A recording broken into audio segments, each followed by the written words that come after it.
chers camarades étudiants de l'UNISTRI, bien des sujets font objet de polémiques de nos jours.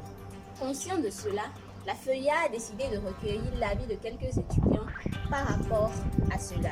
Il s'agit des étudiants des centres universitaires de Dassa, d'Abomey et de Lokossa. Le sujet était: nous prônons depuis fort longtemps l'égalité des sexes, c'est-à-dire l'égalité entre l'homme et la femme. Cela dit, pensez-vous réellement qu'une égalité existe entre l'homme et la femme? Écoutons. Certains métiers qu'on disait qui sont masculins, aujourd'hui plusieurs femmes exercent ce métier. Si je pense sur ce plan-là, je peux dire qu'il peut y avoir égalité entre hommes et femmes. Mais dans le volet où je dis non, qu'il n'y a pas égalité entre hommes et femmes, c'est que face à certaines situations, l'homme prend souvent des décisions spontanées. Décisions spontanées devant laquelle la femme, elle peut paniquer. La parité dont il est question ici, on voit qu'aujourd'hui, effectivement, la parité peut être possible parce que les femmes sont en train de se mouiller le maillot dans tous les secteurs pour pouvoir atteindre ce niveau. Quand je parle, je peux prendre les domaines politiques. Les femmes font tout pour être dans les secteurs politiques, dans les secteurs agricoles, partout. Ce que l'homme peut faire, la femme se force aussi à le faire. L'égalité entre l'homme et la femme, c'est sur deux volets. Le premier volet, c'est au niveau du foyer. Là, il n'y a pas un débat à faire, même tu l'as dit, l'homme est au-dessus de la femme à ce niveau. Le second volet, c'est au niveau professionnel. Là, je suggère qu'il y a une égalité parfaite entre l'homme et la femme. D'ailleurs, selon moi, la femme est même plus intuitive que l'homme. Mais tout dépendra de la femme elle-même. Parce que la femme, d'abord, elle se sous-estime.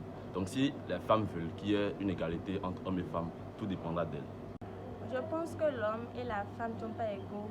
La femme est plus intelligente, plus intuitive, mais elle a des facteurs qui la limitent, à savoir la grossesse et la faiblesse physique. L'égalité entre l'homme et la femme, c'est un sujet très délicat et souhaitable de tous, mais c'est pas ce que nous voyons sur le plan national. La femme est souvent sous-estimée à cause de son sexe et malgré ses diplômes, ses compétences. On ne valorise pas la femme comme on valorise l'homme dans les sociétés, dans les entreprises et autres. Mais nous souhaitons vraiment cette égalité entre les deux sexes. Parlant de l'égalité entre l'homme et la femme, je crois que la femme doit avoir le même droit d'égalité que l'homme.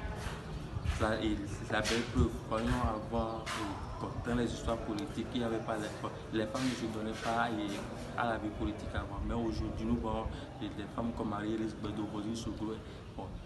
Et ça donne en cela, elle montre leur place d'égalité. Elle montre qu'elle peut faire plus que l'homme dans les carrières politiques.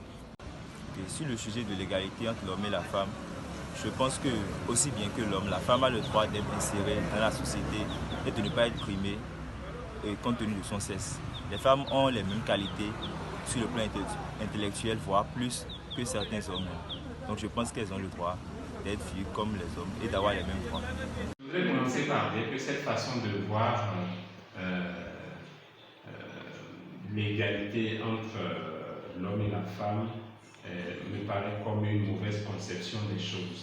Ma petite expérience, c'est que je vais tout de suite aller prendre comme exemple les foyers dans lesquels nous avons par exemple des gens lettrés. Je prends de hauts cadres et qui presque ont les mêmes diplômes par exemple. Toutes les fois, ça marche bien lorsque la femme reconnaît vraiment sa place. Suivant ce qu'on peut appuyer par l'épître de Paul aux Éphésiens, quelque part il a dit que l'homme est la tête du foyer. Lorsque l'homme, la femme du moins, reconnaît que c'est son homme qui est la tête du foyer, mais ça marche bien. Quelle que soit la situation, même si c'est à diplôme égal, elle reconnaît que bon, ça c'est son homme, c'est son mari qui a parlé, et comme il a recommandé, elle doit obéissance. Même si au prime abord on n'est pas d'accord, c'est pas grave, elle va saisir l'occasion, mais ça là que tu as dit, on pourrait, et la mener à comprendre. Donc ce respect-là, reconnaître qu'elle est aux côtés de l'homme pour l'aider, et donc ne pas revendiquer le droit d'être égal. Il ne s'agit pas de dire que désormais les femmes sont... Là n'est pas le problème. Il ne faut même pas voir le problème sous cet angle. Ça là c'est mal parti.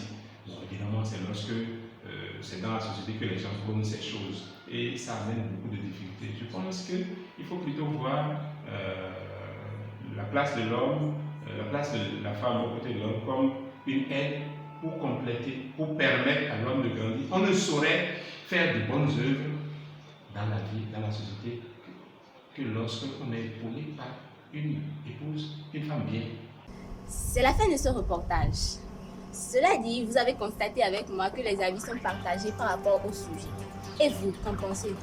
C'était Adé Kambiola Chadé, étudiante en 2e année génie énergétique au procédé à Abomey, chargée de communication de la FEIA Abomey. Merci.